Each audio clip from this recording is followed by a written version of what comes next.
Alors bonjour tout le monde, on se retrouve plus tôt que prévu pour ce deuxième épisode de podcast. Pour ceux qui ne me connaîtraient pas, je suis Lise Taylor sur les réseaux sociaux, pardon. Donc vous pouvez me retrouver sous ce nom, sous Instagram principalement. Je suis aussi sur Facebook et sur mon blog lizetaylor.com. Donc ce podcast sera principalement d'ailleurs en totalité consacré au tricot et à la couture. Donc voilà, donc un deuxième épisode plus rapproché que ce que j'avais pensé. On est samedi 5 novembre et j'ai un moment de libre. Je n'ai pas le petit, je n'ai pas le grand, je suis toute seule chez moi. Donc voilà, donc c'était à peu près le bon moment puisque de toute façon, après les semaines qui viennent, je ne pourrai pas enregistrer puisque la semaine prochaine c'est mon anniversaire et donc mon frère vient, on fait ça avec mes parents, machin et tout, donc ce sera un peu voilà. Et la semaine suivante, c'est le CSF. Et comme je vais au CSF, qu'on passe le week-end à Paris avec Chérie d'amour, et bah du coup, c'est pas là-bas que je vais enregistrer. Donc j'en profite du coup pour parler rapidement du CSF. Donc j'y serai le vendredi toute la journée. J'y vais avec Fanny, donc Fanny Brooklyn sur Instagram et qui a aussi un podcast couture principalement qui est très sympa si vous ne connaissez pas. Et donc on y sera, je pense, quasiment toute la journée. Donc si vous me croisez, si vous avez envie de venir papoter couture ou tricot avec moi, n'hésitez pas, je ne mords pas, sauf si vous essayez de me piquer mes achats de laine et de tricot et de couture. Là, peut-être que je mordrai. Mais sinon, voilà, n'hésitez pas à venir papoter avec moi si vous me croisez sur le salon avec tous mes sacs d'achat. Voilà. Donc, avant de rentrer dans le vif du sujet, je voulais vous remercier pour toutes les personnes qui ont regardé l'épisode 1, qui m'ont envoyé des messages d'encouragement. Ça m'a beaucoup touchée. J'étais vraiment surprise, en fait, pour être honnête, qu'il y ait autant de gens qui regardaient. Je l'ai fait en espérant qu'il y ait des gens qui regardent. C'était pas uniquement pour ma mère, mais qui d'ailleurs n'a pas regardé parce qu'elle a regardé le début et puis elle a trouvé que c'était un peu ennuyeux. Ce que je comprends parce que je pense que le format podcast ne plaît pas à tout le monde. Mais toujours est-il que voilà, j'étais vraiment agréablement surprise et touchée que autant de gens aient regardé et trouvé ça sympa. J'ai bien noté le problème du son, le son qui ne va pas, qui ne va pas. Alors là, vous vous dites, elle a noté, mais elle n'a rien changé. Elle est bien mignonne. Donc j'ai tenté, c'est-à-dire que je pense que voilà, je vais acheter un micro pour que le son soit de meilleure qualité, voilà. Mais la semaine dernière, on est allé à la Fnac avec mon chéri pour acheter un micro. Justement, investissement, tout ça. Et on arrive et puis on cherche, puis on trouve pas. Je vais tourner un peu parce que j'ai l'impression que la lumière bouge. Donc on ne trouve pas, donc on demande, voilà, parce qu'on est gentil, on va demander. Et puis le vendeur, très gentiment, m'explique que la Fnac, ils sont pas trop spécialisés dans le micro, mais ils en ont un. Espoir. Et là, il m'amène et il me propose un micro à 180 euros. Voilà, voilà, voilà, 180 euros. Donc il m'a expliqué que néanmoins, oui, il était un peu cher, mais qu'il était de très bonne qualité. Alors moi, j'ai envie de vous dire qu'à 180 euros, j'espère qu'il fait la vaisselle et le repassage. 180 euros, quoi. Donc on l'a remercié, puis on lui a dit qu'on allait réfléchir, et puis on a réfléchi instantanément, on a décidé de ne pas le prendre. Donc voilà, donc on va peut-être pas exagérer. Mais du coup, j'ai regardé sur Amazon, et il y en a qui sont beaucoup moins chers, donc je pense que j'en achèterai un sur Amazon. Alors là, je vois qu'il y a des changements de lumière, donc de la même manière, des gens m'ont conseillé de me mettre face aux fenêtres, mais enfin moi je vais pas déménager mon salon à chaque fois que j'enregistre un podcast, donc je suis désolée, la lumière bouge. De la même manière pour le son, je dis juste un petit mot et puis après je passe à autre chose, mais j'ai eu des messages qui étaient très gentils pour me dire que le contenu était sympa, qu'ils avaient bien aimé, mais que le son était un peu faible. Donc je ne sais pas si vous vous rendez compte, j'essaie de parler plus fort. Et j'ai eu des messages que j'ai trouvé un peu limite. Parce que voilà, je pense qu'il y a des gens qui ne se rendent pas compte que c'est pas professionnel. C'est-à-dire que voilà, il y a pas mal de gens qui m'ont dit que c'était mieux que mes vidéos sur la méthode continentale étaient mieux. Bah oui, mais c'est mon chéri qui m'a filmé. Donc je vais pas lui demander à chaque fois de filmer un podcast. Du coup, avec mon appareil photo, j'ai pas de retour caméra et c'est quand même important parce que je pense que si je vous montre des trucs comme ça, ça va vous saouler. Donc je pense que c'est quand même important de voir ce que je fais. Et puis, donc voilà, donc l'appareil photo, moi je peux pas l'utiliser. Mon chéri a passé 1 heure la semaine dernière, et moi aussi d'ailleurs, j'ai d'abord passé 1 heure, puis il y a passé 1 heure, à essayer de voir si on pouvait brancher l'appareil photo sur l'ordinateur pour enregistrer avec l'appareil photo et avoir le retour caméra sur l'ordi. Mais il y avait des logiciels à installer et avec Mac, ça marchait pas. Donc on a galéré, on n'a pas réussi. Donc c'est pour vous montrer qu'on a essayé. Et donc ce que je disais, c'est que voilà, il y a eu quelques messages que j'ai reçus où je pense que c'était bienveillant de la part des gens, mais ils ne se rendent pas forcément compte que m'envoyer un message privé en me disant honnêtement c'est gentil, mais c'était pourri parce que ton son il était complètement inaudible, que la lumière elle était catastrophique, et franchement si tu veux faire un podcast, ben, investis pour qu'il soit bien. Je trouve que ça va un peu loin et que bah voilà, ça prend du temps. Moi, je le fais parce que ça me fait plaisir. J'ai beaucoup aimé l'exercice, donc c'est pour ça que je le refais. Mais voilà, je vous demande un tout petit peu d'indulgence et aussi de vous rendre compte que, surtout qu'il y a beaucoup de gens qui m'ont donné des conseils qui, en l'occurrence, eux, ne font pas de podcast, n'ont pas de blog, ne postent rien sur Instagram. Donc je trouve que c'est un peu cavalier. Si vous voulez m'envoyer un message privé pour m'expliquer que vraiment c'était pourri, parce que j'ai eu des messages comme ça, c'était pourri. Voilà, donc c'était un petit message. J'ai bien compris. Je comprends que ce soit frustrant quand on regarde un podcast de rien entendre. Moi, j'ai testé sur ma télé, sur mon iPad, sur mon ordi, sur mon iPhone, j'entends très bien. Donc après, ça dépend, j'imagine, du support que vous utilisez. Je comprends que ce soit frustrant. Donc pour le prochain, je ferai en sorte d'avoir un son de meilleure qualité. Mais là, je me suis dit que j'enregistrais quand même parce que sinon, ce sera pas avant un mois. Donc voilà. Donc sur ce, cette semaine, j'ai décidé de commencer avec la couture parce que j'ai beaucoup de choses à montrer. Et en fait, je dis ça et je me rends compte que j'ai tout préparé pour le tricot et que toutes les affaires de couture, elles sont là-bas derrière. Donc en fait, bah non, on va commencer par le tricot. Et par contre, je pense que je vais tenter de faire un tout petit peu de montage pour vous indiquer quelque part, voilà, à quel moment la couture commence. Comme ça, vous savez, ceux qui ne sont pas intéressés par le tricot pourront passer directement à la couture. Donc voilà. Donc, eh ben, mes amis, c'est parti. Donc en tricot, donc en encours, je n'en ai qu'un. Donc ça, c'est comme toujours avec moi, puisque je suis mono en cours. Et ça me, en fait, même, je peux même pas dire que ça me convient bien. C'est que j'ai essayé de faire plusieurs encours à la fois, mais il y en a toujours un que je préfère, donc je retourne toujours vers celui que je préfère, surtout que du coup je le vois arriver et je le vois avancer et j'ai envie de le finir. Donc c'est exactement le cas de celui que je suis en train de tricoter. Au passage, je vous montre les tout petits mini. C'est mon petit garçon qui allait m'acheter des petits pins avec mon chéri. C'est pas gentil ça. Bref, c'était hier, il m'a offert ça. En fait, officiellement, c'était pour mon anniversaire, mais il a 4 ans et c'était juste impossible pour lui de ne pas me donner mon cadeau tout de suite. Donc il m'avait acheté un petit bouquet de fleurs et puis des petits pins trop choux.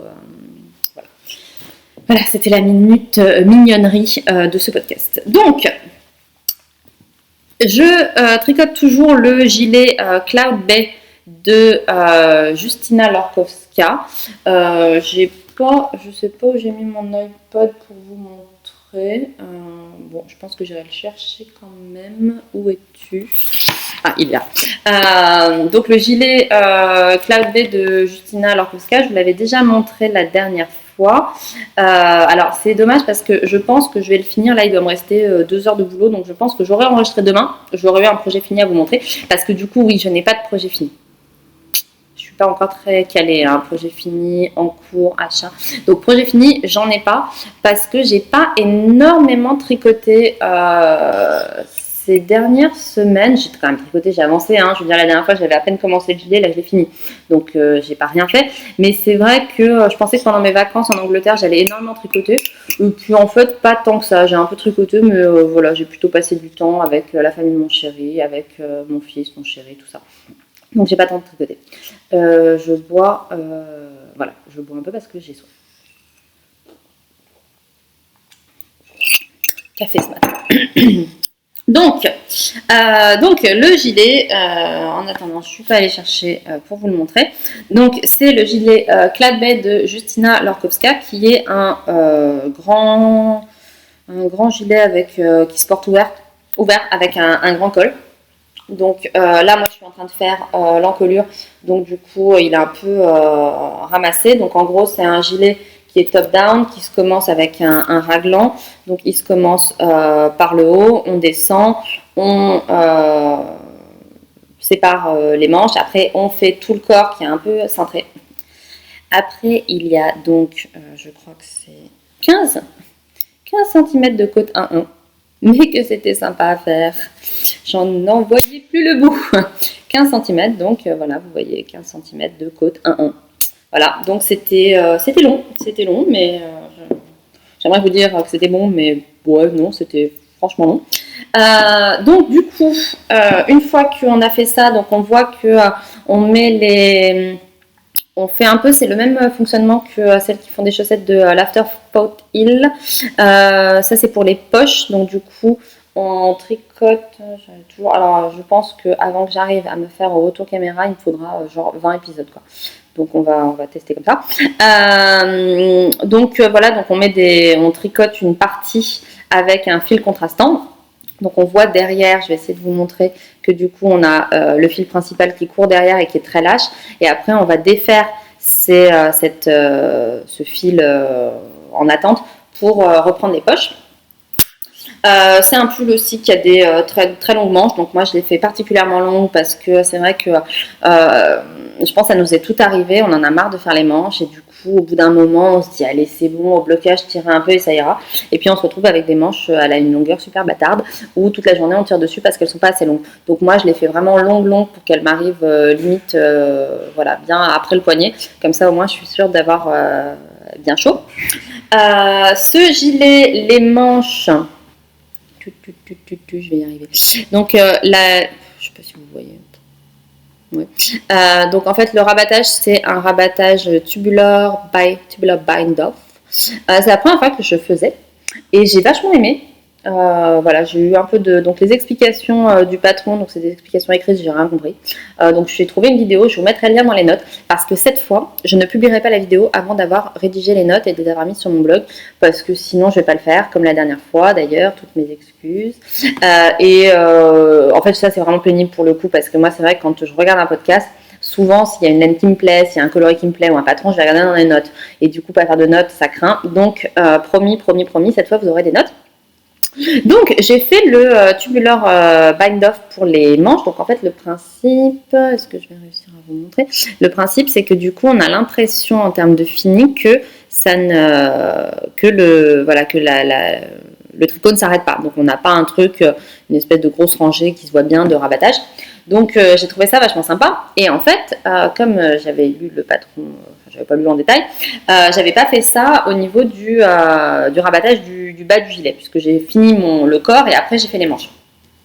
Et j'ai trouvé ça tellement sympa que du coup en comparaison je trouvais que le bas de mon gilet était tout moche. Et du coup, j'ai défait mon rabattage et j'ai refait un rabattage tout joli en tubular bind off. Je suis désolée, c'est l'hiver, la lumière est un peu pourrie. D'ailleurs, on voit que j'ai fait une bêtise ici, mais bon, on va montrer un endroit sans bêtise. Donc voilà, donc j'ai défait, j'ai refait. C'était super long, mais alors c'est super long à faire. Mais franchement, c'est tellement joli que ça me gêne pas. Donc voilà, donc là maintenant j'en suis à l'encolure, c'est pareil, j'ai l'impression que c'est sans fin. C'est-à-dire qu'en fait là j'arrive au moment où j'en ai marre, j'ai hyper envie qu'il soit fini et du coup j'en ai marre, ça me saoule quoi. Et là c'est exactement ça, c'est-à-dire que donc hier j'ai passé 2 heures à faire ce fameux, à défaire et à refaire le rabattage tubulaire du bas de mon gilet, puis ensuite il faut remonter les mailles, il y en a genre 400 à remonter, ensuite il faut faire 5 cm encore en côte 1-1, et là après je vais vous montrer, du coup je vais essayer en même temps que je parle de vous montrer à quoi ça ressemble, parce que c'est sur ce gilet, ce qui est sympa, c'est un gilet qui se porte ouvert, il n'y a pas de boutonnière. Et en fait, ce qui est sympa, c'est justement la bande d'encolure qui est un peu travaillée. Et alors là, c'est pareil, je ne suis pas rendue puisque... le correcteur, parfois, c'est quand même insupportable. Cloud Bay.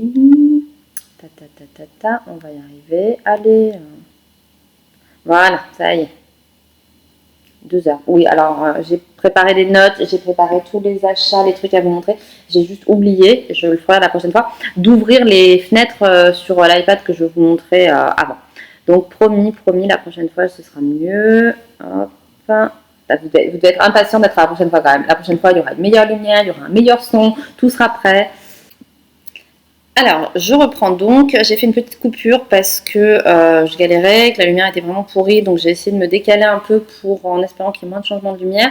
Et j'ai préparé les fenêtres dans Ravelry pour vous montrer les projets. Donc, je vous parlais de l'encolure du gilet Cloud Bay. Donc, le principe, donc si vous voulez, voilà, là, on a un zoom sur l'encolure. Donc, on voit qu'on a d'abord 4 rangs et demi de côte 1-1. Puis, on a 7 rangs de points monstres. Puis encore des côtes à 1 et on finit par un arabattage en nicor. Donc c'est long quoi, c'est long. Après c'est super joli. Donc voilà, donc j'en ai fait je pense un peu moins de la moitié puisque j'ai fait, moi j'ai fait les 4 cm et demi là de côte 1-1. Donc ensuite je vais passer au point mousse. Donc, au niveau de la laine, j'utilise donc la laine Semilla de la marque BC Garn.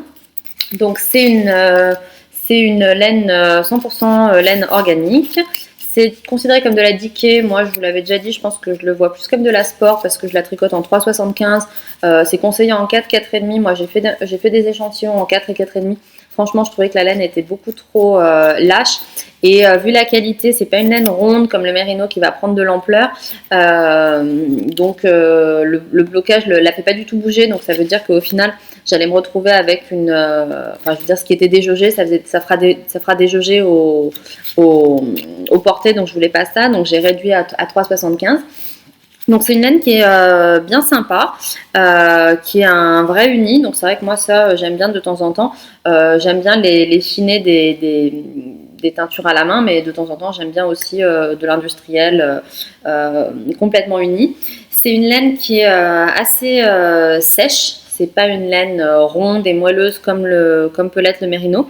Mais pareil, je trouve que pour ce genre de gilet, un rendu, un chouïa plus rustique, ça lui ira bien. Elle est douce, elle pique pas, c'est pas la douceur, c'est pas du cachemire, hein, on est d'accord, mais honnêtement ça pique absolument pas. Et alors moi je suis hyper sensible à ça. C'est-à-dire que par exemple je supporte pas l'alpaga, je peux pas porter un pull en alpaga, ça me démange instantanément au niveau des bras. Là c'est pas du tout le cas. Après je vous confirmerai quand je l'aurai porté, mais là quand j'essaye j'aime bien. Donc voilà, donc c'est une laine moi qui m'a été offerte par la mercerie Aniline. Qui se trouve à Clermont-Ferrand et qui m'a proposé en fait de tester cette qualité de laine pour faire un retour. Donc moi je lui avais dit quand elle me l'avait proposé, j'avais trouvé ça super gentil, mais je l'avais prévenu que moi j'étais hyper sensible et que je tricoterais pas de la laine qui me plaisait pas, surtout pour un projet comme celui-là, et que donc voilà, si je trouvais que ça piquait, je le tricoterais pas. Et que je le renverrai. Donc la preuve en est que comme je le tricote, c'est que ça passe très bien. Donc il me reste uniquement l'encolure à finir, les manches. Je galère aujourd'hui, hein. Je ne sais pas si vous avez remarqué, mais c'est un peu compliqué. Les poches, et ensuite j'aurai fini. Donc celui-là, clairement, il sera fini ce soir et il partira au blocage demain. Donc c'est tout pour les tricots en cours. J'attrape un truc là-bas dont je vais avoir besoin dans une seconde. Ensuite, au niveau des projets à venir, alors je peux vous dire que là, il va falloir que je carbure parce que j'ai 2 tests à faire, un pour le 15 novembre, un pour le 22 novembre et je n'ai pas commencé. Donc ça m'inquiète pas trop parce que c'est pas des projets, c'est pas des très très gros projets. Alors il y a quand même un pull et un châle, donc c'est pas non plus des tout petits projets, c'est pas un bonnet et des mitaines, mais voilà, je sais que c'est faisable. En 3 semaines, ce sera faisable. Donc, je ne peux pas vous en parler, mais je vais quand même vous montrer pour l'un la laine que je vais utiliser. Café. Donc, je vais utiliser pour un de mes tests, c'est le bazar. Je vais utiliser de la... alors là, je vois que la lumière est cata. J'ai déjà tout mis en pelote. Donc, j'utilise cette laine qu'on voit très mal. Je vais essayer de la cacher de la lumière pour vous montrer un peu plus. Donc, c'est un rose poudre. Alors, je viens de vous dire que je portais pas de l'alpaga. Là, pour le coup, c'est du baby alpaga soie et cachemire. Donc, le baby alpaga, ça passe quand même bien. C'est l'alpaga où j'ai du mal. Donc c'est une laine de Latéfil en coloris pas chassé que j'adore. Donc j'en ai 3 écheveaux, on n'y voit rien. Ouais, je sais pas trop. Je crois que de toute façon, c'est le problème en hiver, hein, c'est que là aujourd'hui, il fait super moche, donc la lumière elle est toute blanchâtre. Donc voilà, donc toutes mes excuses, mais je ne sais pas trop quoi faire pour mieux vous montrer.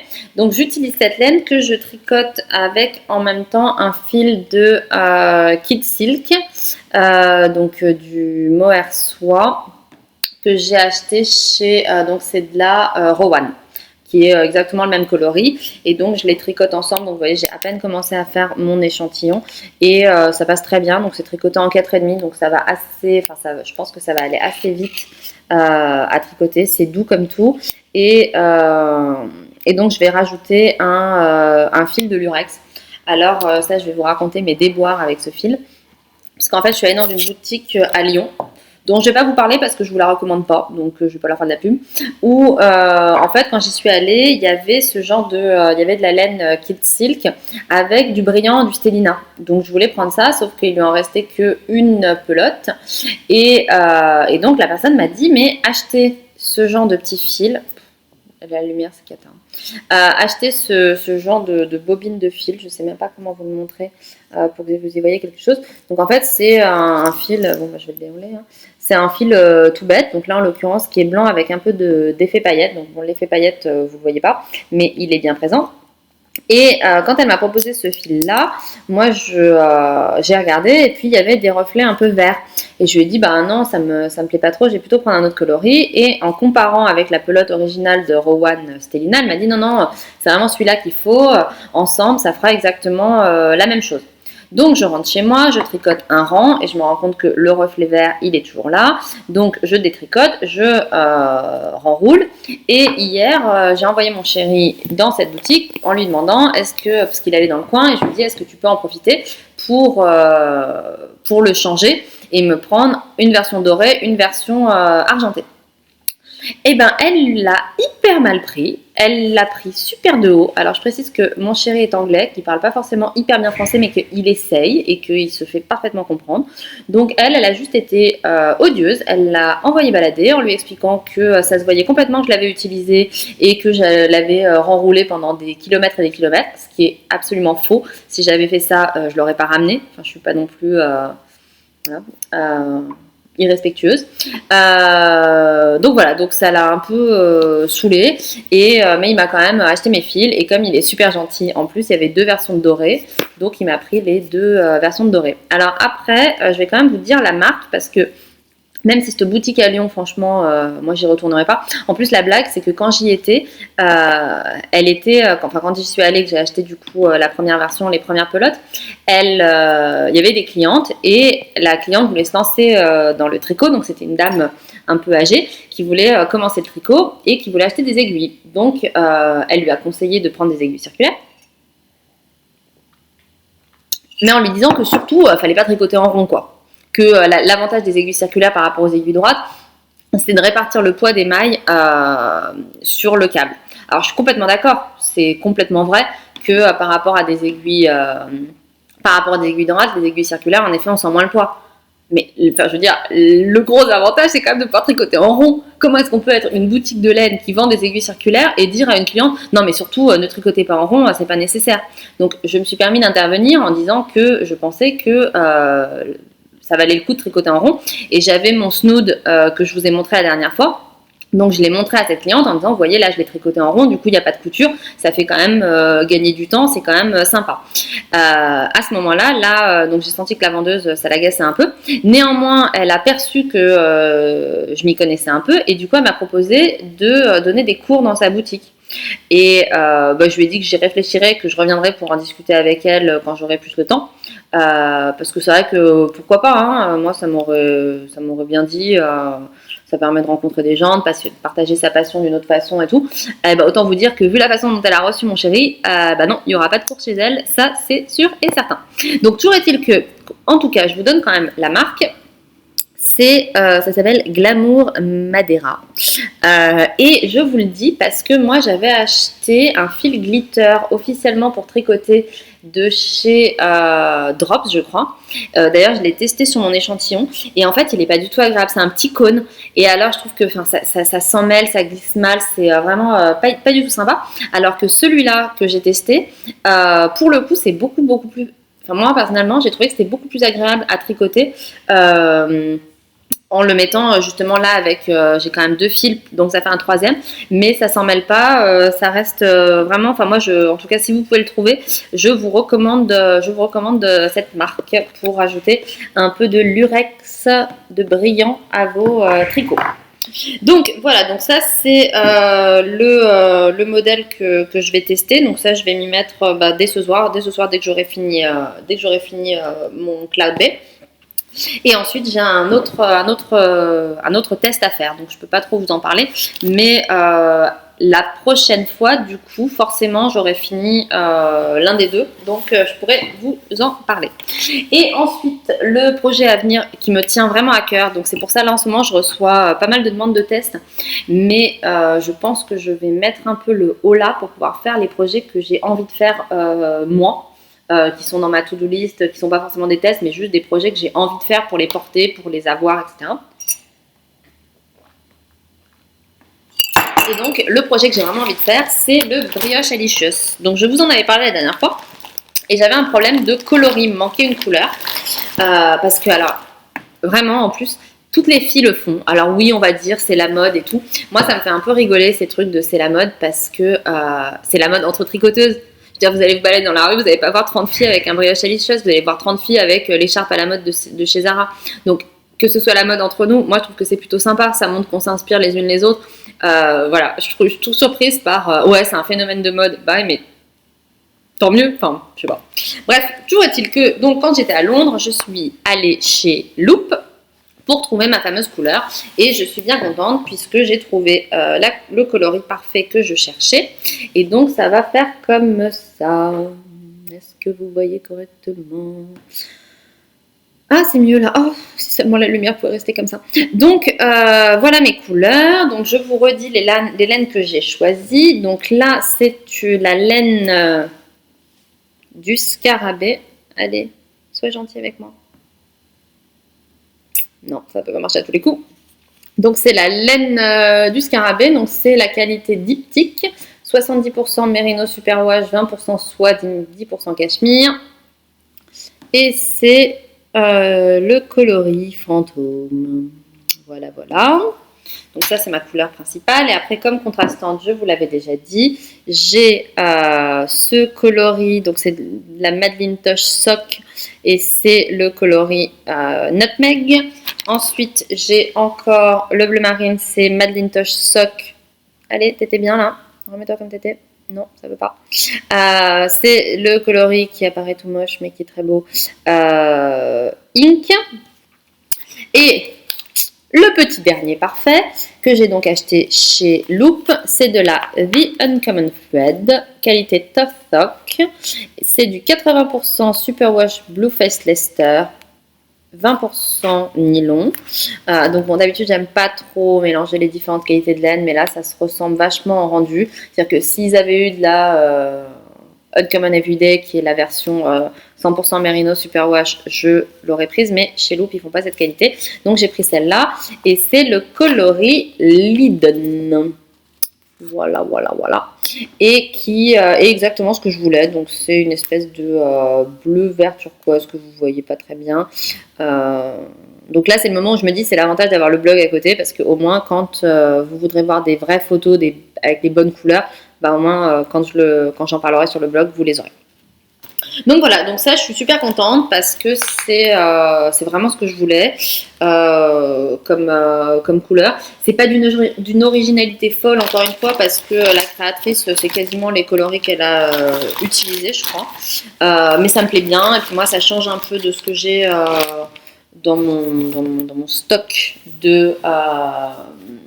je regarde par là-bas parce que mon stock est là-bas. Mon stock de châles. Donc voilà, donc ça j'ai bien envie de le faire. Et donc on passe aux achats. Alors là, autant vous dire que j'ai un peu craqué.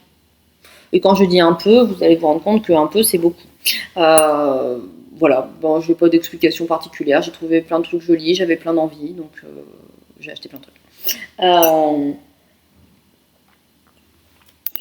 Après, c'était parce que aussi j'étais à Londres, j'avais un chèque cadeau chez Laine et Tricot. Voilà. Donc, par quoi je commence? Donc, je vais faire chronologiquement. Donc, en premier, j'ai acheté lors d'un update chez The Wool Barn. Donc, c'est Mia, la créatrice. J'ai acheté 2 écheveaux de Merino Single. Donc 70% superwash merino, 30% soie. Donc voilà, c'est Silky Single. Alors moi je vous l'avais, voilà, j'adore la Mérisoie, donc j'adore le single, donc voilà. Et je trouve que ces 2 écheveaux, mais ils vont juste parfaitement ensemble. Donc là, ce coloris c'est Smoke. Alors je sais pas trop pourquoi Smoke, parce que c'est un beige rosé. Et celui-là c'est Plum, et donc ça c'est un violet, et je trouve que les deux ensemble vont très bien. Donc je pense que je ferai un châle bicolore, mais je ne sais pas encore lequel. Ensuite, quand j'étais à Londres, donc à Londres chez Loop, j'ai été assez raisonnable parce que déjà j'avais 15% de réduction parce que j'avais fini ma carte de... Chaque fois qu'on va là-bas, moi j'avais pris la carte de fidélité, et comme on y va souvent, parce que en fait chaque fois qu'on va voir la famille de mon chéri en Angleterre, on passe par Londres. Donc en fait systématiquement on va passer 2 jours à Londres, et puis après on va finir la semaine dans sa famille. Donc je vais quand même régulièrement chez Loop, puisque la carte ne marche pas quand on achète en ligne. Ça ne marche que dans la boutique physique. Donc, qu'est-ce que j'ai acheté là-bas? Donc, j'ai acheté les chevaux que je vous ai déjà montré pour le Brioche Alicious. Ensuite, j'ai acheté ces 2. Oh là là, oh là. La couleur, c'est pas ça du tout. Mais alors, mais pas du tout. Donc, c'est de la Madeline Tosh Home. Donc, c'est de la 100% Superwash Merino. Donc, c'est les mêmes. Est-ce que ça veut pas? Je crois que moi, il ne sait pas ce que c'est que faire le point, donc je ne vais même pas vous dire allez, fais le point, sois gentil. J'essaye, hein, mais bon, enfin, ça va pas du tout. C'est un rose fuchsia. Même là, ça fait un peu terne. C'est un rose fuchsia. Donc, à la base, je l'ai acheté pour ma sœur qui veut pour Noël que je lui tricote un gros snood. Donc, j'avais pris comme gros snood, en fait, en gros, je me suis dit, je vais lui tricoter le même que le mien, celui que je vous ai monté la dernière fois, que j'ai mis sur le blog, le gros bleu marine, le Gap Statique, je crois. Et elle voulait fuchsia, donc chez Loop, j'ai trouvé ceux-là, donc c'est le coloris coquette, et j'ai pris ça. Sauf qu'en fait, quand après j'en ai discuté avec elle, ma soeur elle habite au Canada, donc le froid au Canada c'est pas tout à fait la même chose que le froid à Lyon, c'est-à-dire qu'elle c'est plutôt du moins 40 quand on parle de froid, et du coup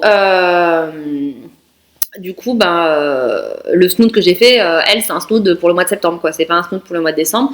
Donc, du coup, je pense que je vais les utiliser soit pour m'en refaire un pour moi, mais elle, je vais acheter autre chose dont je vous parlerai la prochaine fois, beaucoup plus massif, voilà. Je suis un peu agacée par cette lumière parce que je me rends bien compte que c'est pas terrible du tout, mais je sais pas trop quoi y faire. Donc désolée. Passons. Donc voilà ça. Et après, j'ai acheté en dernier. Oups, ça c'était une aiguille à tricoter. J'ai acheté en dernier cette laine, donc encore du bleu marine. Hein. C'est le coloris intemporel que j'utilise tout le temps. J'adore le bleu marine. Vous voyez, la preuve par l'exemple. Donc c'est une laine que je ne connais pas. Donc c'est la laine. Hop là, est-ce que vous allez voir? Shalimar Yarn. Donc c'est un bleu marine très joli que vous voyez très mal à l'écran, mais vraiment c'est une super jolie laine. J'ai hésité à en prendre 2 ou 3, je n'en ai pris que 2. C'est de la 75% Merino Superwash, 15% cachemire, 10% soie. C'est de la... Donc le coloris c'est Breathless. Voilà. Alors là, la couleur, vous la voyez à peu près comme il faut. Voilà. Elle est douce, mais hyper douce. Et en fait, je sais à peu près ce que je vais en faire. Il y avait dans un magasin, chez Anthropologie, en Angleterre toujours, il y a assez longtemps, l'année dernière, j'avais vu, ils avaient un pull que j'avais vraiment trouvé super joli, qui était en fait un pull un peu ample et qui était tout le haut blanc. Ensuite, il y avait une bande rose fluo et ensuite, c'était bleu marine. Et du coup, je vais refaire ça parce que c'était un pull 100% cachemire qui coûtait genre l'équivalent de 230 €, un truc comme ça. Donc, je pense que je vais faire ça. Donc, j'ai que le bleu marine. Il faudrait que je trouve du coup du blanc. Et pour le rose, je sais exactement lequel je veux. Je veux les culottes de Charlotte de Vilaine. Donc il faudra que j'achète juste ce qu'elle appelle les boulettes, donc c'est juste 20 grammes, ou alors que je vois si quelqu'un a un reste de Merino Figurine, les culottes de Charlotte, et qui n'en a pas besoin, et ben n'hésitez pas à me tenir au courant, je peux vous le racheter ou faire un échange de reste ou que sais-je, puisque moi c'est juste pour une toute petite bande. Donc voilà, donc j'ai pas encore le modèle, mais je sais que c'est ça que je vais faire avec. Donc ça, c'était les achats à Londres. Ensuite, j'ai fait des achats chez Laine et Tricot parce que j'avais renvoyé pas mal de trucs, donc du coup j'avais un bon d'achat, donc du coup j'avais envie de commander. Ça n'est pas du tout rationnel, mais c'est comme ça. Donc en premier, j'ai commandé pour me faire un pull en diquet parce que de temps en temps, j'aime bien faire du diquet au milieu de projets en fingering parce que ça va vite et que du coup je trouve que c'est assez motivant de se faire un pull en diquet parce que en moins de 2 semaines le pull il est fini. Donc le modèle que j'ai envie de faire, alors c'est quand même mieux si je vous montre de ce côté-là si j'arrive, c'est ce pull-là de Isabelle Kramer qui s'appelle Ready for Fall, donc prêt pour l'automne. Et donc moi j'avais envie de le faire avec de la Madeline Tosh Diquet grise, c'est le coloris Silver Fox, et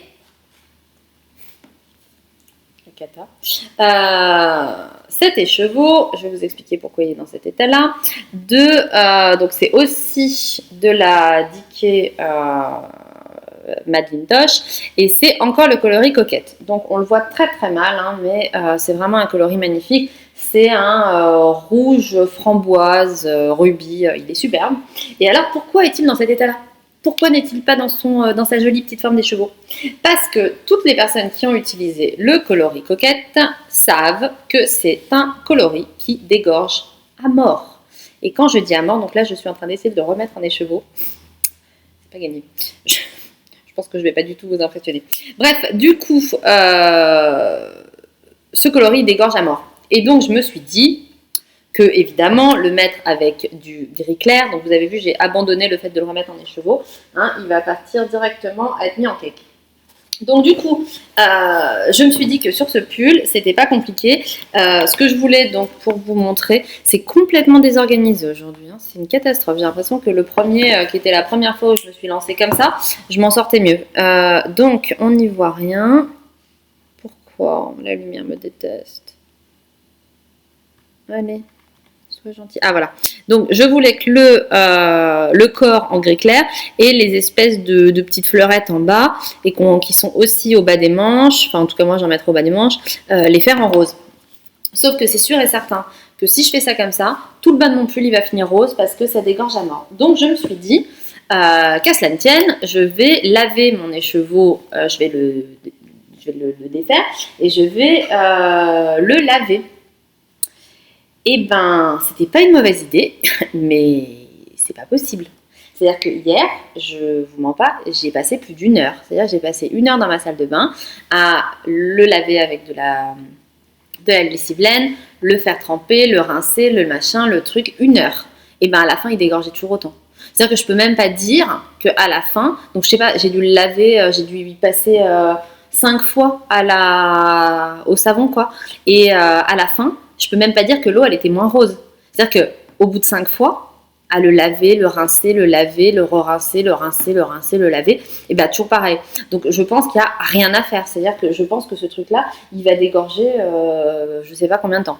Donc j'abandonne, je pense que j'essaierai de trouver une autre couleur contrastante au CSF, un truc un peu moins tranché pour ma laine, pour mon pull. Et du coup, avec ça, j'adore la couleur. Donc, soit je reprends des écheveaux et je fais une écharpe avec. Il y a le nouveau modèle de Atelier Émilie qui a sorti une écharpe que je trouve absolument superbe. Donc, peut-être que je la ferai avec ça. Je crois qu'elle se fait en diquet. Soit sinon, je me ferai un bonnet et des mitaines ou un truc comme ça.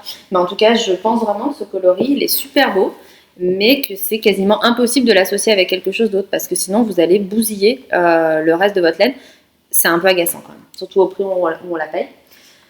Donc voilà pour ça. Et la dernière chose que j'ai acheté chez Laine et Tricot, j'ai envie de me faire un très gros gilet, un gros gilet au point de riz. Et du coup, cette couleur, c'est exactement ce que je voulais. Alors là, miracle, je ne bouge plus. Elle est exactement, enfin en tout cas moi je la vois exactement comme elle est. Donc j'ai pris de la cascade 220. Le coloris, c'est quoi? Ça va être encore un joli numéro. C'est 24-14. Et donc, j'en ai pris 6, je crois. Et au début, je pensais partir d'un modèle existant et puis le faire au point de riz moi-même ou faire un modèle moi-même. Enfin, bref, voilà. Et en fait, j'en ai trouvé un qui correspond exactement à ce que je voulais. C'est le pull, enfin, c'est le gilet Eugène de Alice Hammer. Donc voilà, je vais faire celui-là. Elle a les seules différences, je trouve que les manches sont trop grosses, donc c'est possible que je reprenne les manches pour avoir une emmanchure plus petite. Les manches sont en... Là, il n'y a que les manches qui sont au point de riz. Moi, je vais faire la totalité au point de riz. Et, oh lolo. Et les poches sont cousues, alors que moi, je ferai les poches de la même manière qu'avec le Cloud Bay, de façon à ce qu'elle soit à l'intérieur, parce que je trouve ça plus joli. Je vous avoue que du coup, là, quand je le regarde, j'hésite un peu, parce que quand même, il me paraît extrêmement large par rapport à ce que je voulais, et puis les manches aussi sont peut-être un peu trop larges, donc je verrai. De toute façon, c'est pas compliqué de trouver un patron de gilet, et puis de modifier le jersey pour faire du point de riz, c'est pas la fin du monde. Donc ça, à mon avis, ce sera un projet pour les vacances d'hiver. Je le vois bien, je me vois bien tricoter pendant la période de Noël, je vois bien tricoter ça. Donc vous voyez, ça c'est des projets que j'ai vachement envie de faire. Donc le pull comme ça, le gros gilet. Donc c'est pour ça que je vais peut-être freiner un peu les tests pour pouvoir faire ces projets-là que j'ai bien envie de porter cette année. Voilà, je regarde et je crois que je suis arrivée au bout de la partie tricot. Donc on va pouvoir passer à la partie couture. Donc je vais couper pour aller ranger le bazar qui est là, tricot, et aller chercher le bazar couture. Voilà. Là, en couture, j'ai beaucoup de choses à vous montrer parce que autant j'ai pas énormément tricoté dernièrement, mais du coup, en fait, si j'ai pas beaucoup tricoté, c'est parce que j'ai beaucoup cousu. C'est souvent comme ça. Pardon, je m'en fous partout. Donc, en couture, qu'est-ce que j'ai fini? Donc, j'ai d'abord cousu 2 tops Balmoral. Donc, j'en ai déjà parlé sur le blog, mais je vais quand même en dire un mot ici. Donc le patron Balmoral, c'est celui-là. Donc c'est un patron de la marque Dessine-moi un patron qui est dont la créatrice est Émilie, qui est absolument adorable. Donc c'est un patron d'un top avec des épaules dénudées et un pli creux sur le devant qu'on peut enlever si on le souhaite. Donc moi j'ai d'abord fait un test. Donc ça, je ne l'ai pas montré, sur le blog, celui-là. Donc c'est donc je l'ai fait dans un crêpe bleu marine je l'ai fait dans un crêpe bleu marine que j'ai acheté chez Little Fabric. J'ai fini le col avec un... Oh, comment ça s'appelle c'est pas un biais justement, c'est... Oh, je le dis tout le temps. Bon, bah ça va me revenir. Bref, je mets jamais de biais, je fais la technique de République du chiffon pour permettre d'avoir moins d'épaisseur. Je le noterai parce que ça me revient pas, alors que je sais que je l'ai écrit il y a 2 jours sur le blog, que j'ai utilisé la technique de... bah voilà, j'ai oublié. Donc, pour ce test, c'était l'objectif, c'est d'avoir une toile portable, ce qui est le cas. J'en étais bien contente, mais comme j'ai supprimé le pli creux sur le devant, et bah du coup c'était un peu serré, enfin c'est pas serré, mais c'était pas aussi large que ce que je voulais, aussi ample que ce que je voulais sur les côtés, donc ça je l'ai modifié sur la version suivante. Et la version que j'avais en tête, c'est une bande de propreté. Voilà, c'est la bande de propreté. Donc je finis toujours mes cols avec une bande de propreté, ce qui permet d'utiliser en fait que la moitié d'un biais et pas un biais entier, ce qui permet d'avoir moins d'épaisseur au niveau de l'encolure. Voilà, Alzheimer quand tu nous tiens. Donc ça c'est ma version finale, donc c'est vraiment ce que j'avais en tête. J'avais envie de faire une version bicolore, donc enfin bicolore, non mais bimatière on va dire, donc avec les manches qui sont unies noires et le corps qui est en viscose See You at Six, qui est donc noire et blanche.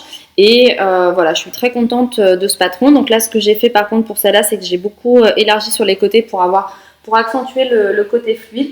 C'est un patron qui est d'une simplicité déconcertante. Honnêtement, moi, je m'attendais à ce que la construction des manches soit plus compliquée, alors qu'en fait, c'est hyper simple, c'est hyper bien expliqué. Je l'ai déjà dit sur le blog, mais moi, un des seuls trucs que j'aimais moyennement, on va dire, avec les patrons, Dessine-moi un patron, les tout premiers qu'elle avait sortis, c'était que les marges de couture n'étaient pas incluses. Là maintenant ça y est, elle les a rajoutées. Donc voilà, donc les seules modifications que j'ai faites sur ma version finale, c'est que j'ai rallongé un tout petit peu le devant qui était un peu court sur moi, alors que je mesure 1m57. Donc après c'est peut-être voulu que ce soit pas très long, mais méfiez-vous quand même parce que c'est pas comme si je faisais 1m75 et que c'était normal que je rallonge. Moi je suis quand même plutôt petit format. Donc voilà pour ce patron. Ensuite, je regarde mes notes en même temps. J'ai fait, alors j'essaie de vous montrer le dessin technique.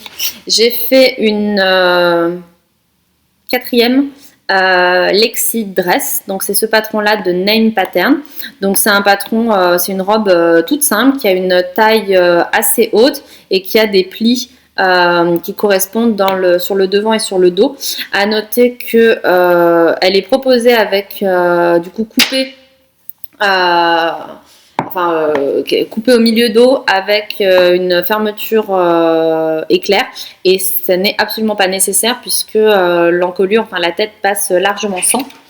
Donc cette robe, je l'ai fait dans ce tissu, dans cette crêpe de chez Annieline, encore une fois. Donc je vous en avais déjà parlé la dernière fois, puisque j'ai utilisé la version, exactement le même tissu, mais la version avec les fleurs bleues et blanches.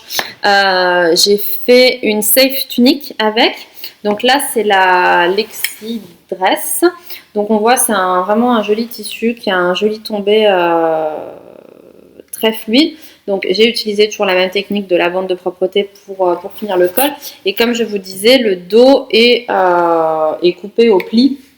J'ai enlevé la fermeture, d'autant qu'en plus avec les motifs, c'est quand même plus joli de les avoir unis.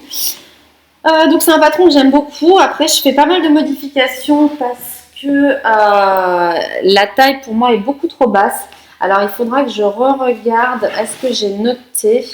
J'ai enlevé 3 cm au niveau du corps parce que pour remonter la taille qui pour moi était beaucoup trop basse. Et j'ai aussi,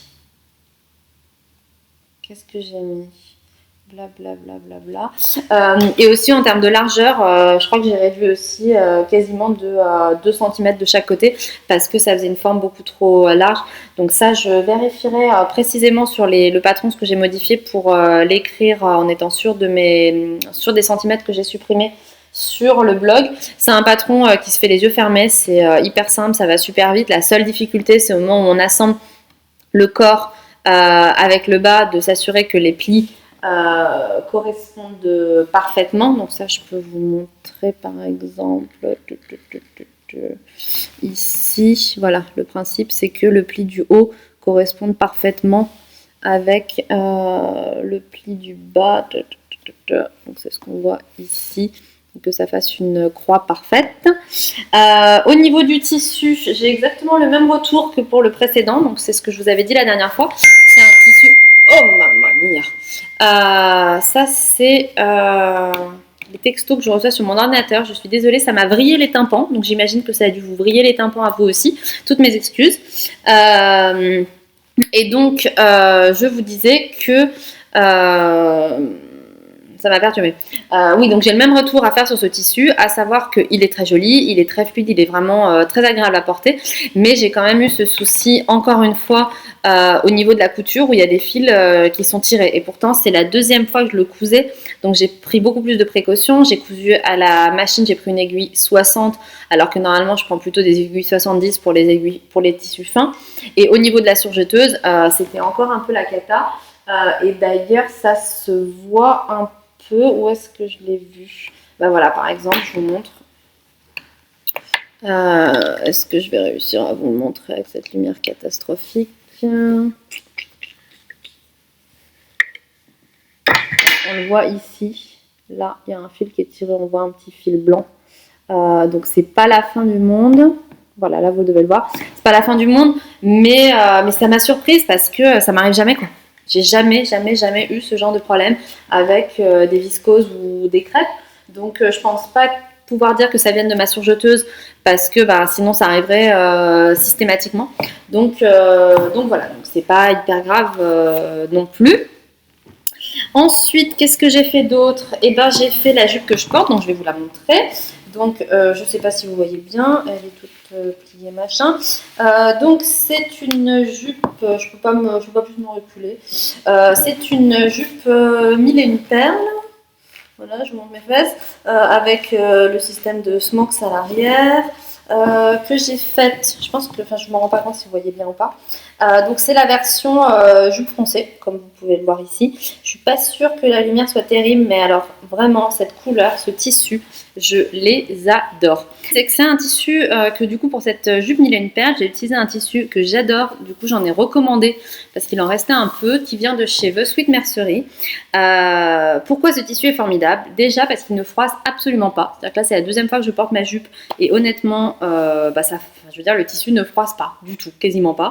À peine dans le dos, mais alors vraiment, c'est quand même là où on s'assoit dessus. Et il est génial pour l'hiver parce que en fait, je vous montre un peu, il est satiné sur l'intérieur. Et du coup, ça fait que ça glisse complètement sur les collants. C'est pas la peine de mettre une doublure antistatique. La couleur, je sais pas si vous l'avez bien vu, mais elle est juste superbe. C'est exactement la même chose que le coloris coquette de Madeleine Tosh. C'est une espèce de rouge framboise, voilà, moi je suis complètement fan. Et puis j'adore ce patron. Je vais d'ailleurs en refaire deux, je vais vous en parler dans 30 secondes. Donc voilà, donc pour moi c'est vraiment le patron de jupe parfait. J'ai déjà fait la version appli solaire, j'ai fait la version appli tulipe. Là c'est la version basique plissée. Donc voilà. Et enfin les deux derniers patrons, enfin les deux derniers que j'ai cousus, c'est... est-ce que je vais vous montrer le dessin technique là-dessus, s'il est quelque part? J'ai cousu la robe Amazon, qui est donc le patron qui a été créé par Anne My Dress Made en collaboration avec Coralie Bijasson. Donc c'est une robe droite toute simple, dont la particularité réside dans le fait que elle a des empiècements sur les côtés qui vont du coup je vais y arriver, des poignets et qui vont jusqu'au bas de la robe et qui permettent de jouer avec les effets de couleur et de matière. Il y a la possibilité de décliner en version robe ou top et aussi avec ou sans poche. Donc voilà, donc ça c'était bien sympa. J'en ai parlé sur le blog cette semaine. Moi je vous avoue que quand Anne m'a contactée, j'étais pas hyper emballée. Donc j'avais décidé de toute façon de coudre ce patron parce que je connais Anne, elle était hyper enthousiaste, ça me faisait super plaisir de participer à son projet. Mais je me disais ce sera sympa, mais ce sera pas un coup de foudre. Et alors ça m'arrive pas vraiment souvent parce que quand je suis pas convaincue par un patron, je le coupe pas. Mais j'ai été complètement enthousiasmée à l'essayage. Donc, je vous en parle rapidement parce que j'ai déjà tout dit sur le blog. J'en ai fait 2 versions. Donc, celle-là, je suis allée la chercher au lavage. Donc, j'en ai fait une version en matelassé, franche du Valstella. Donc, noir pour le tissu principal et bleu canard pour l'empiècement. C'est un tissu merveilleux. Déjà, il est réversible, donc on n'a pas à se prendre la tête, à se demander quel côté il faut coudre. Il est chaud, il est doux, il est agréable à coudre. Moi, je dis toujours que j'ai du mal à coudre le jersey ou le molleton à la machine à coudre. Je fais toujours tout à la surjeteuse. Mais là, comme il y avait les poches, je l'ai fait à la machine et ça se coud, mais c'est un bonheur. Ça tient chaud, c'est agréable. Je l'adore, j'ai envie d'en faire dans toutes les couleurs. Et ma deuxième version, c'est un tissu, je l'ai fait dans des tissus, donc c'était vraiment ce que j'avais en tête. J'ai utilisé un crêpe gris foncé tirant vers le kaki que j'ai acheté à l'atelier de la création à Lyon. C'est un tissu de la Maison Victor qui est donc vendu au mètre à l'atelier de la création. Ils ont un partenariat et pour l'empiècement j'ai utilisé, là on le voit bien, j'ai utilisé un tissu lamé, gris lamé doré, qui est vraiment super joli. Je pensais que ça allait être la galère à coudre, en fait pas du tout, ça se coud très facilement. Et puis je suis hyper contente parce que je trouve que les deux vont bien ensemble. Ça fait un côté un peu brillant mais pas trop pour sortir. Les modifications que j'ai faites sur ce patron, simplement j'ai réduit de 9 cm quand même, c'est quand même assez énorme, la longueur de la robe parce que pour moi c'était beaucoup, mais alors vraiment beaucoup trop long. 9 cm c'est beaucoup, hein, donc il y a quand même des chances que je ne sois pas la seule pour qui ce soit un peu trop long. Après ça dépend comment on a envie de porter les vêtements, mais je pense que vous irez voir les photos éventuellement sur mon blog. Elle n'est pas indécente, hein. En coupant les 9 cm, je veux dire, la décence est vraiment là, je peux me pencher sans qu'on voit mes dessous, quoi. Et comme toujours, j'ai fini à la bande de propreté plutôt que au biais. J'ai aucun retour négatif à faire sur ce patron. Et franchement, je vous le dis, c'est pas parce que je connais Anne, c'est vraiment, s'il y avait eu des soucis, je l'aurais dit. Mais le patron est hyper clair, les marges de couture sont incluses. C'est un patron qui serait parfait pour des débutantes, c'est-à-dire qu'en fait, la seule mini difficulté, ce serait les poches qui sont prises dans la couture. Mais si jamais ça vous inquiète et que vous avez envie de vous lancer dans un premier patron en vous disant je veux quelque chose de super simple, et vous enlevez les poches et ça règle le problème. Du coup, il y a 4 coutures à faire pour assembler la robe. 6 coutures. Il y a les épaules et ensuite 2 de chaque côté pour assembler l'empiècement et c'est plié. Donc, et après, les ourlets puis l'encolure et c'est fini. Donc c'est vraiment le patron facile, rapide, le truc qui est parfait. Donc moi j'aime beaucoup. Comme je vous disais, j'étais pas hyper emballée. Pas parce que le patron était très simple, mais plus parce que moi je suis pas très grande et j'ai plutôt des formes assez marquées, c'est-à-dire que j'ai la taille plutôt très fine et les hanches présente et du coup je pensais que cette forme droite m'irait pas et après vous me direz parce que vous avez peut-être que vous trouvez que ça m'a pas, mais en tout cas moi j'adore et j'ai été vraiment contente, vraiment agréablement surprise par ce patron qui m'a bien convaincue. Donc voilà, ça c'est tout ce que j'ai cousu sur les dernières semaines. Donc au niveau des projets en cours, j'ai une seule pièce qui est sous mon pied de biche à l'heure actuelle, parce que c'est pareil, en couture, c'est assez rare que je coupe trop à l'avance. Ça m'arrive de couper 2-3 projets, mais max, parce que après souvent j'ai d'autres envies entre temps et je me retrouve avec des projets coupés qui traînent et que je couds pas ou qui attendent. Voilà.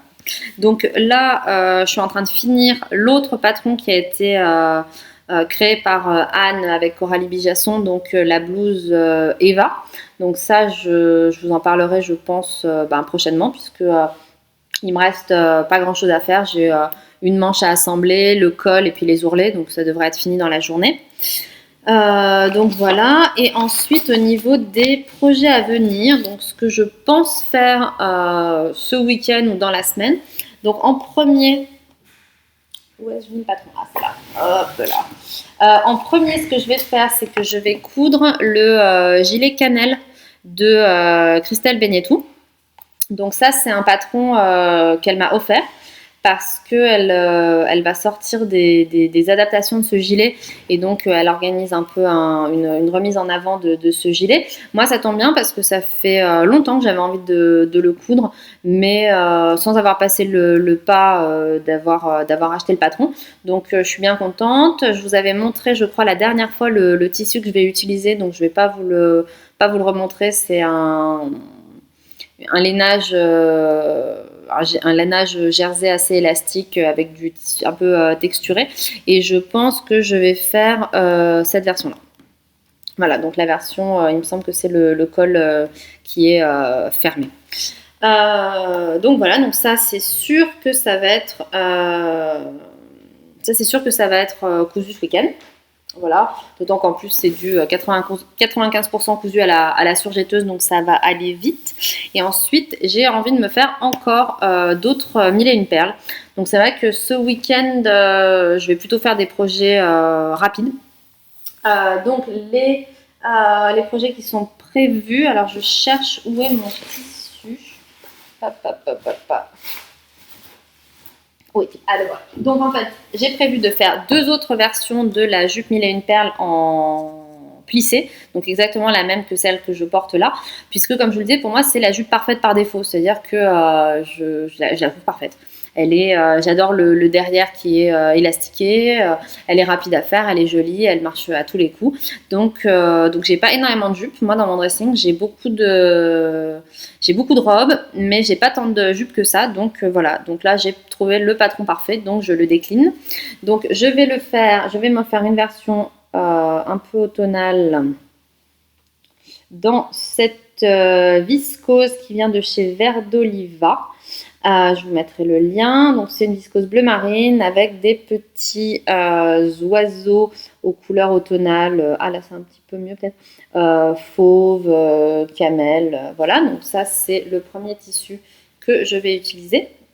Et la deuxième que je vais faire, ça va être une déconstruction-reconstruction. Puisque, alors ne tombez pas de vos chaises, restez avec moi.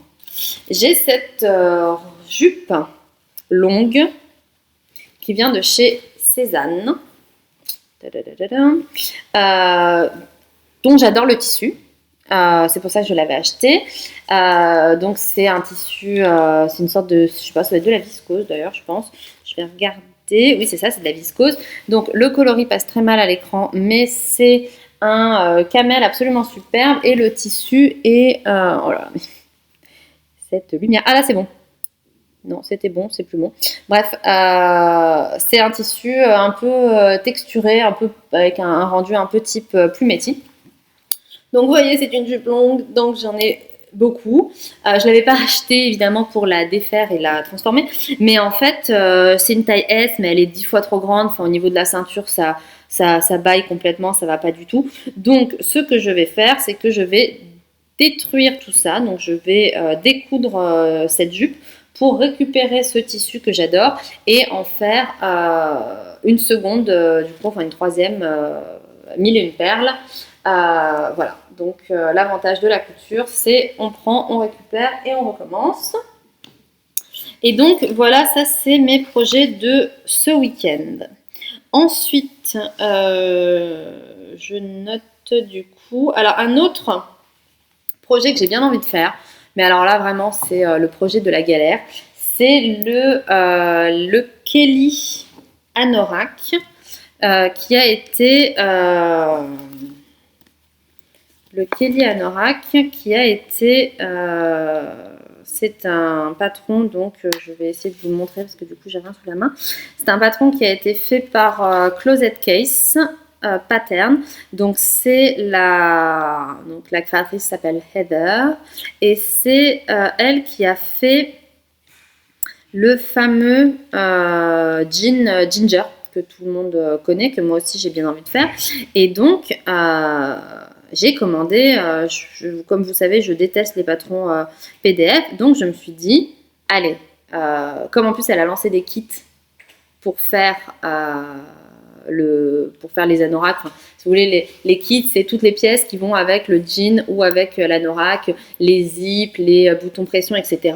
Et du coup, je me suis dit, bon allez, je me fais plaisir et j'achète les patrons papier sur le site et les kits. Donc j'ai fait 2 commandes parce que d'abord j'ai commandé les 2 patrons, donc le jean Ginger et l'anorak Kelly et le kit pour le jean. Et ensuite j'ai fait une deuxième commande un peu plus tard quand il y a eu le kit pour l'anorak Kelly qui n'existait pas. Et donc la première commande avec les patrons et le kit pour le jean ont été volés, puisqu'on a eu la formidable surprise en rentrant de nos vacances en Angleterre de se rendre compte que notre boîte avait été pillée, donc notre boîte aux lettres. Donc comment je m'en suis rendu compte, c'est parce que justement Anne, My Dressmaid, était passée chez moi pour me poser ces patrons pour que je puisse les coudre en avant-première. Et quand je rentre chez moi mercredi, la boîte aux lettres a été vide. Donc je lui envoie un texto en disant j'ai pas tes patrons, je comprends pas. Et donc elle me répond ta boîte a été pleine à craquer. Il y avait plein de grosses enveloppes type enveloppe craft. Et il n'y avait plus rien. Et franchement, je vais vous dire, ça fout les boules. C'est-à-dire que j'en reviens pas qu'il y ait quelqu'un potentiellement dans mon immeuble qui se soit servi, qui est tiens, il y a du courrier, on va le prendre. Et alors ce qui m'agace encore plus, c'est que dedans, je n'avais que des livres et des patrons de couture. Donc je pense que la personne, elle a pris, elle a ouvert, elle a balancé à la poubelle. Donc là où les personnes sont super gentilles, c'est que c'était le cas aussi d'ailleurs du patron de Christelle Beignetou, il était dans le lot. Et que ce soit Coralie Bijasson, Anne ou Christelle, elles m'ont toutes renvoyé ce qui avait été volé, mais c'est juste exaspérant. Enfin moi je sais pas, j'en reviens pas que les gens puissent aller piquer dans une boîte aux lettres. Et donc pour ce que j'ai commandé aux US, donc de chez Closet Case, j'ai reçu cette semaine ma deuxième commande, à savoir le kit pour l'anorak, ce qui veut bien dire que le reste faisait partie de ma boîte aux lettres. Il y en avait pour 50 €. Voilà. C'est un tout petit peu agaçant. Donc je vais pas les racheter, je vais pas racheter encore les patrons papier plus le kit. Enfin, je veux dire, c'est quand même super cher. C'était un peu exceptionnel que j'achète ça parce que il y avait plusieurs choses. Alors ça rentabilisait un peu les frais de port. Franchement, j'en reparle, ça me réénerve. Donc ce patron, il est là, moi j'ai complètement craqué. C'est une parka super sympa avec les grosses poches, avec tous les codes de la parka, les liens pour resserrer la taille, la capuche, le double boutonnage avec les boutons pression plus le zip. Donc j'avais commandé ça et je vais vous raconter toute l'histoire parce que c'est le patron maudit. C'est-à-dire que le patron papier, je me le suis fait piquer. J'avais passé une commande de tissu et les tissus que j'ai reçus me plaisent pas. Donc ça, je vais vous les montrer. Donc en fait, j'ai commandé chez ma petite mercerie, puisqu'en fait, dans l'idée, pour vous parler un peu plus de ce patron, c'est un patron qui n'a pas de doublure. Donc moi, dans l'idée, ce que je me suis dit, c'est que j'allais modifier le patron pour rajouter une doublure, parce que je voulais m'inspirer d'une parka Claudie Pierlot que j'ai, où en fait, il y a un tissu type gabardine déperlante à l'extérieur. Ensuite, il y a une couche de molleton et ensuite, il y a une doublure. Donc, je me suis dit que j'allais faire ça et moi, je la voulais bleu marine, comme la mienne et celle que j'ai, la Claudie Pierlot et Camel. Donc, je me suis dit que j'allais faire ça et donc, j'ai passé une commande chez ma petite mercerie. Donc, j'ai commandé ce tissu que j'aime beaucoup pour la doublure. Donc, ça me va très bien. C'est bleu marine et Camel. C'est exactement ce que je voulais. Donc celui-là, il est vraiment hyper joli, donc j'en suis ravie. Ensuite, j'ai commandé, désolée pour le bruit, j'ai commandé de la, je sais même pas ce que c'est, une espèce de fourrure, enfin c'est pas de la fourrure, je sais pas, mais un truc un peu pilou doudou pour faire la doublure de la capuche. Et là, la déception arrive. J'avais commandé un tissu bleu marine qui était indiqué comme déperlant. Donc ça, c'est ce que je voulais parce que moi, j'ai eu un manteau à une époque qui avait cette caractéristique d'être déperlant, à savoir quand il pleut, on voit les gouttes qui glissent dessus. Et sur les photos de ma petite mercerie, ça avait l'air très bien, bleu marine, nickel. Sauf que, je ne sais pas si vous allez voir, mais déjà, le tissu, on le voit un peu, il n'est pas uni. Et en plus, je ne sais pas si vous entendez, il est complètement plastique, quoi. C'est une catastrophe.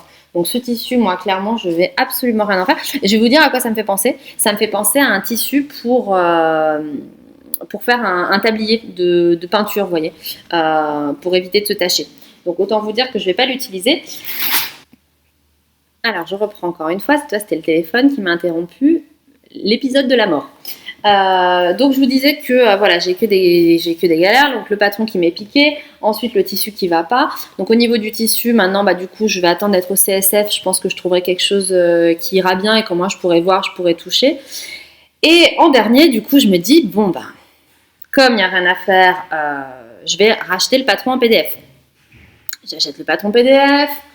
Je commence à le télécharger, ça marche pas, je réessaye, ça marche pas, le fichier était corrompu, tatati tatata, j'essaye de le mettre sur Dropbox, ça marche pas, et puis là d'un coup, vous avez atteint le nombre maximum de téléchargements. La poisse complète. Je crois que l'univers essaie de me dire de ne pas faire ce patron, que ça va être la cata. Donc j'ai fait un appel désespéré sur Instagram et une couturière adorable m'a dit qu'elle avait le patron et qu'elle pouvait m'envoyer les fichiers. Bien évidemment, je lui ai envoyé les preuves d'achat pour qu'elle voie que je l'avais bien acheté.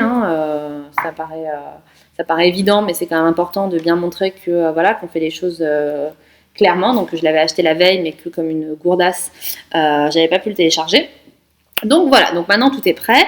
J'en profite d'ailleurs pour vous dire, et je vous ferai un retour là-dessus, que j'ai testé, donc je devrais le recevoir la semaine prochaine, les impressions en format plan des patrons. Donc c'est-à-dire que ça faisait un moment que je cherchais un site, parce que vraiment, alors moi les patrons PDF je déteste parce que il faut les imprimer, les découper et tout. Au passage, je me suis inscrite sur Wear Lemonade pour les patrons, pour pouvoir les télécharger sur leur site plutôt que d'acheter les versions papier qui sont quand même assez chères en plus chez Wear Lemonade. Et alors, les patrons sont en A5. Donc c'est-à-dire que déjà le A4 c'est pénible, mais là en plus c'est du A5. Donc en gros, quel que soit le patron que vous allez vouloir coudre de chez Wear Lemonade, vous allez avoir 50 pages. Voilà, parce que je veux dire, vous allez l'imprimer en A4, mais c'est tout petit dans la feuille puisque après il faut recouper au format A5. Enfin franchement, au secours. Donc là, j'avais acheté pas mal de patrons aux US qui étaient tous ou ils ont tous. Donc ça, ce serait bien d'ailleurs que les créatrices françaises s'en inspirent. Ils proposent tous l'impression à la maison en format A4 ou l'impression chez un professionnel en format A0. Donc là, j'ai fait une commande donc j'ai testé deux sites. Donc d'abord, j'ai fait une commande sur un site qui s'appelle expressplan.fr. Alors, je vous le conseille pas parce que du coup, moi, j'ai téléchargé mes PDF. Ils m'ont tous ils les ont analysés, ils les ont acceptés. Ça coûtait pas cher du tout. C'était 1,50 €, je crois, l'impression.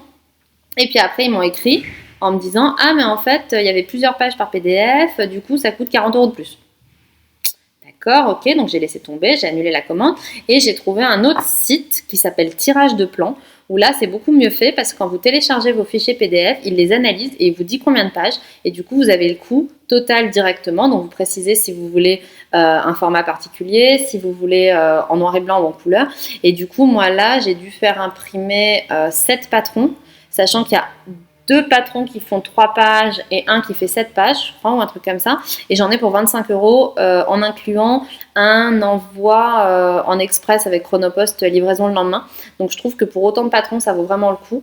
Donc voilà, donc je vous ferai un retour la prochaine fois pour vous dire si c'était bien et si les patrons sont bien arrivés au bon format et tout. J'ai précisé qu'il fallait que l'impression soit faite en 100% sans aucune modification. Donc si ça marche bien, je vous avoue que c'est quand même plutôt un bon plan. Plutôt que de s'enquiquiner parce que du coup le patron on le paye pas forcément très cher en PDF et puis après à 1,50 € l'impression en plan c'est quand même pas la fin du monde. Donc voilà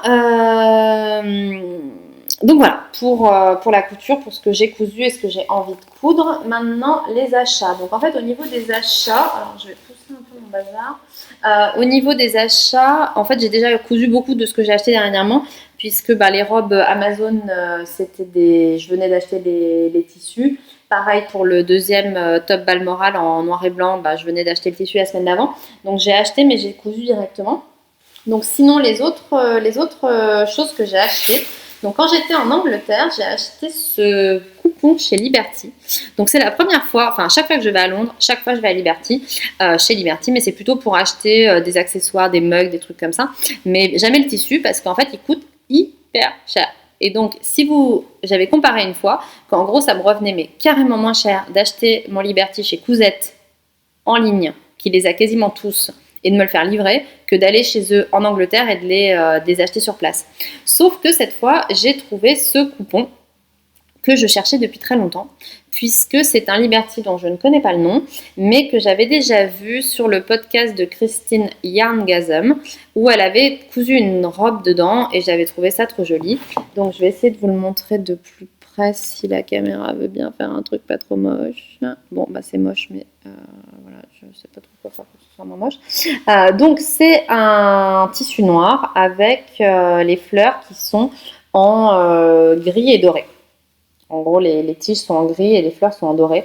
Donc, je le trouve super joli, super classe. Et donc, je vais m'en faire une robe, mais je ne sais pas encore quoi. Et encore une coupure. Donc là, cette fois, c'est mon chéri qui est rentré. C'est la catastrophe aujourd'hui, on va pas se mentir. Hein. Le son, la lumière, les interruptions, la mauvaise organisation. Bref, je finis. Je vous ai montré mon tissu Liberty. Donc ensuite, les derniers tissus que j'ai achetés, j'en ai quand je suis allée à l'atelier de la création acheter donc les tissus La Maison Victor pour ma deuxième Amazon. J'ai craqué sur 2 autres tissus qu'ils avaient. Donc celui-là, qui est donc un tissu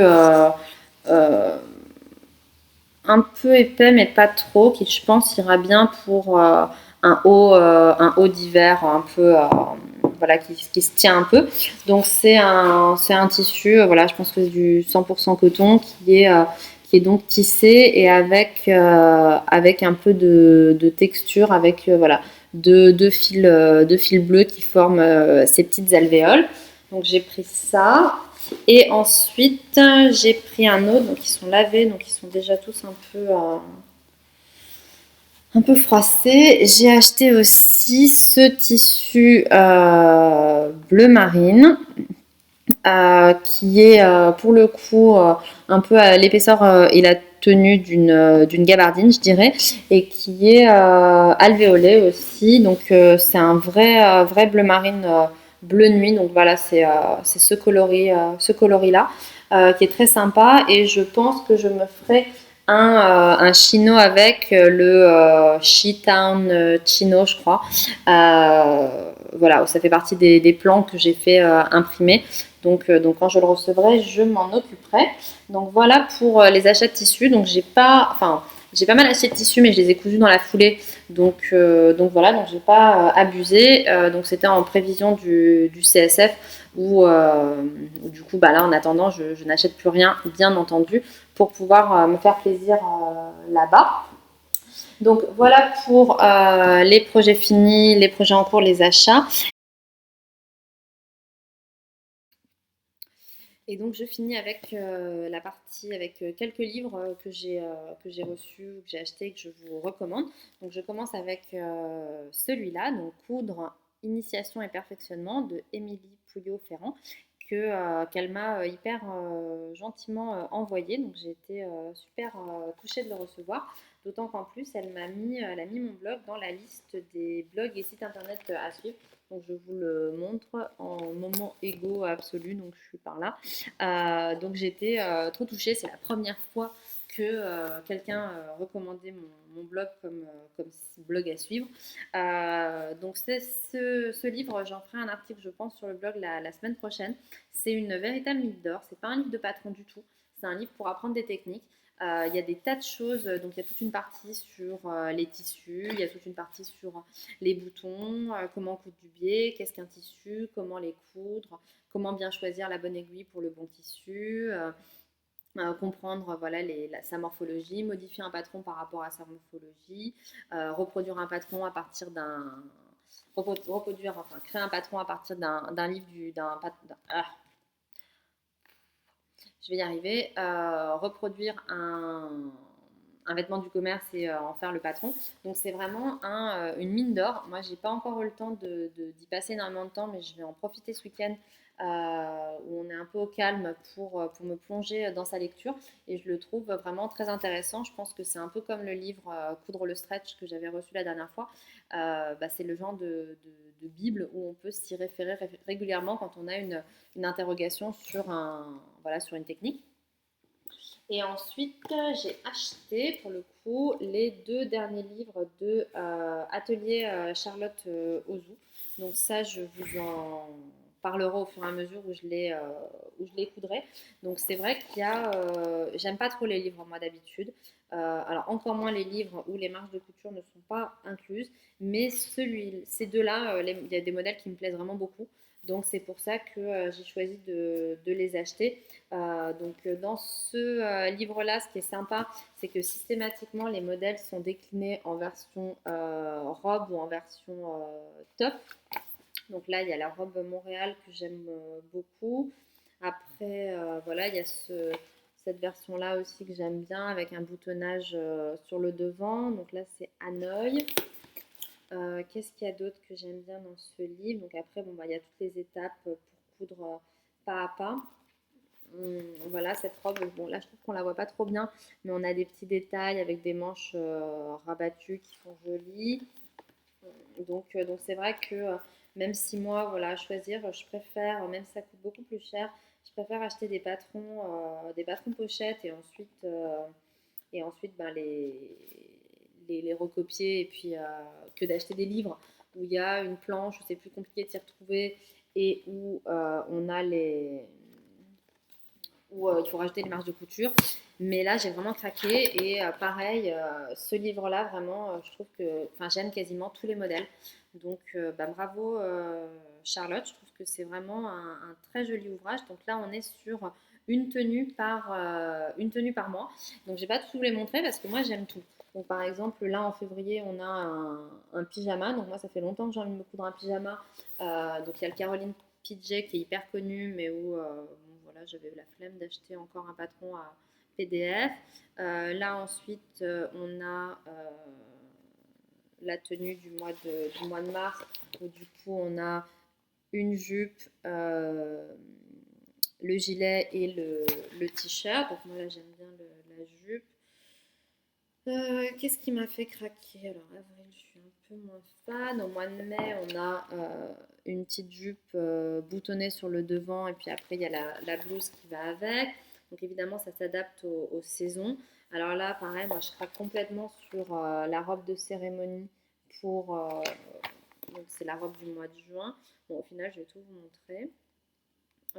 En juillet, pareil, moi j'aime vachement. On a une petite robe liquette pour aller à la plage avec son sac. Le mois d'août, là pour le coup, je suis moins fan. Au mois de novembre, on a une chemise avec un pantalon qui est noué sur le devant. Ça aussi, je trouve ça très sympa. Je vous montre le pantalon parce que j'ai bien aimé le style de ce. On en voit pas mal des pantalons comme ça. Mais du coup, là, on a tout dans le livre. Alors, j'adore la tenue d'octobre avec le sweat et puis la jupe. Donc là, c'est typiquement ce qu'on a envie de porter pour être bien confortable, bien au chaud. Ensuite, là, en novembre, on a ça, j'aime moins. Et puis, bien évidemment, la robe de réveillon qui est juste trop belle. Donc, je pense que quand je serai au CSF, j'essaierai de trouver un joli tissu pour la faire. Donc voilà, donc j'ai pas encore testé, donc je peux pas vous dire si les patrons sont juste jolis ou s'ils sont aussi efficaces, clairement expliqués, si les pièces s'emboîtent bien, mais je manquerai pas d'y revenir pour vous en parler. Donc voilà, donc ça y est, j'ai fait le tour. Alors je m'excuse 1000 fois pour cet épisode qui est vraiment très très très laborieux.